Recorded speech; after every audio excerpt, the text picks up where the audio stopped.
Captain, நான் சமுத்திரக்கனி பேசுகிறேன். உங்களோடு பயணப்பட்ட அந்த 72 நாட்கள் உங்கள் மனசுக்கு தான் நிறைஞ்ச மனசுன்னே டைட்டில் வச்சேன் கேப்டன்.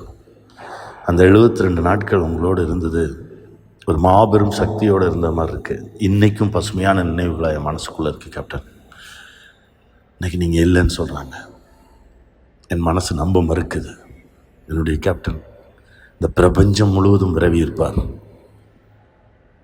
அவர் ஆத்மா சாந்தி அடைய நான் இறைவனை பிரார்த்திக்கிறேன்.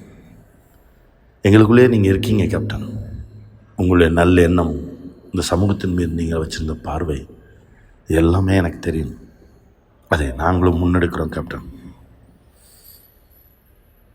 ரொம்ப ரொம்ப கஷ்டமாக இருக்குது கேப்டன், ரொம்ப கஷ்டமாக இருக்குது. உங்கள் ஆத்மா சாந்தி அடையணும் கேப்டன்.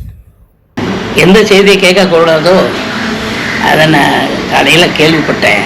மனசு இருந்தேன். விஜயகாந்த் அவர்கள் நல்ல நடிகர் மட்டுமில்லை, நல்ல மனிதர்.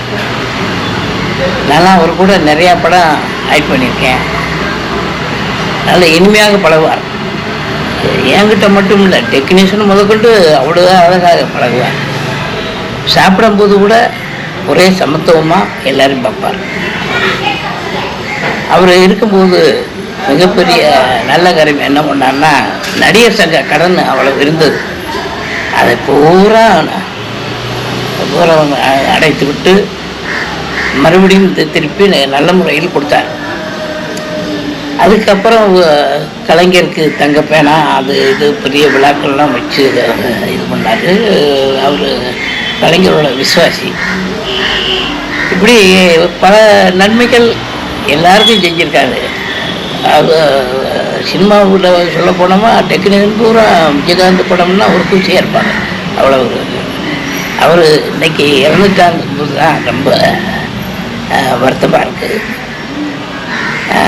அதனால் அவருடைய குடும்பத்தாருக்கும் அவருடைய ரசிகர்களுக்கும் மற்றும் அவருடைய நண்பர்களுக்கும் எனது ஆழ்ந்த இரங்கலை தெரிவித்துக் கொள்கிறேன். வணக்கம்.